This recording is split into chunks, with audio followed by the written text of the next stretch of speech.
saya menjelaskan proses laktogenesis pada ternak sapi, perlu kita ketahui pengertian laktogenesis dan fungsi bagian-bagian ambing sapi. Jadi, laktogenesis adalah proses pengembangan kemampuan untuk mengeluarkan susu atau permulaan sekresi susu. Susu pada sapi diproduksi oleh organ yang disebut ambing atau kelenjar mamai. Ambing terdiri dari 4 kelenjar yang berlainan. Masing-masing dilengkapi dengan satu saluran ke bagian luar yang disebut puting. Saluran ini berhubungan dengan saluran yang menyimpan susu. Ambing ini tersusun dari kumpulan sel-sel epitelial sekretori yang spesifik. Sel-sel ini membentuk struktur yang disebut alveoli. Di alveoli inilah susu dihasilkan. Sel-sel alveoli dikelilingi oleh sel-sel kontraktil yang disebut sel-sel mioepitelial.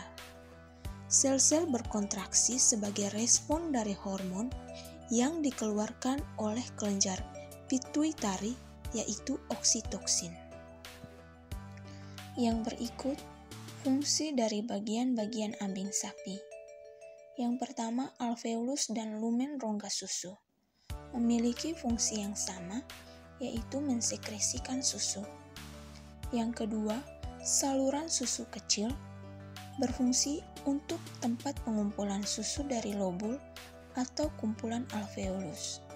Yang ketiga, saluran susu besar berfungsi untuk tempat pengumpulan susu dari saluran susu kecil. Yang keempat, sisterna kelenjar merupakan tempat menampung hingga 1 kg susu. Yang kelima, otot sphincter berfungsi untuk mencegah air susu bocor dari puting atau sisterna.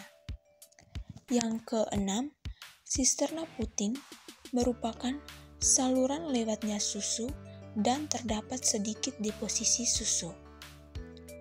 Yang ketujuh, saluran streak berfungsi untuk menghalangi masuknya kuman ke dalam sisterna. Yang kedelapan, intermammary groove berfungsi untuk memisah antara ambing kanan dan kiri. Yang kesembilan, median suspensi ligamen dan lateral suspensi ligamen memiliki fungsi yang sama, yaitu penyangga ambing. Yang ke-10, kulit berfungsi untuk melindungi jaringan di dalamnya. Yang ke-11, supramammary fat merupakan lemak supramamari. Yang ke-12, supramammary merupakan bagian dari kelenjar limfa yang berfungsi untuk mendistribusikan sel darah putih untuk memerangi infeksi. Yang berikut proses pembentukan susu. Air susu dibentuk dari konstituen darah yang berawal dari butir-butir lemak yang dihasilkan oleh egastroplasma, yaitu substansi yang dilepaskan di dalam matriks sitoplasma dalam bentuk fibril.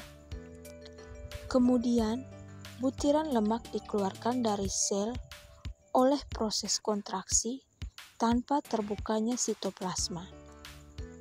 Selain itu, vakuola yang mengandung butir-butir protein tampak berkumpul di daerah apeks sel dan terbuka di bawah membran sel lemak, dan protein bersama zat-zat lainnya diserap oleh air untuk membentuk susu. Butiran lemak tampak sebagai emulsi di dalam larutan koloidal protein sehingga terbentuklah air susu. Air susu pertama keluar setelah proses kelahiran mengandung maternal immunoglobulin atau antibodi sebagai imunitas terhadap penyakit disebut kolestrum. Jumlah produksi susu tidak lepas dari kandungan air. Susu yang merupakan hasil dari biosintesis kelenjar ambing dan juga merupakan emulsi lemak dalam air, mengandung protein, mineral, vitamin, dan komponen lainnya. Adapun biosintesis dari susu merupakan proses fisiologi yang kompleks dan dinamis, melibatkan sel-sel sekresi epitelial yang menyusun lobus alveolus di dalam kelenjar ambing. Jadi, ini adalah simulasi bagaimana darah melalui pembuluh kapiler melepaskan sari-sari nutrisi pada makanan yang kemudian akan diserap oleh alveolus dan selanjutnya disintesa menjadi susu yang kita bisa konsumsi bersama.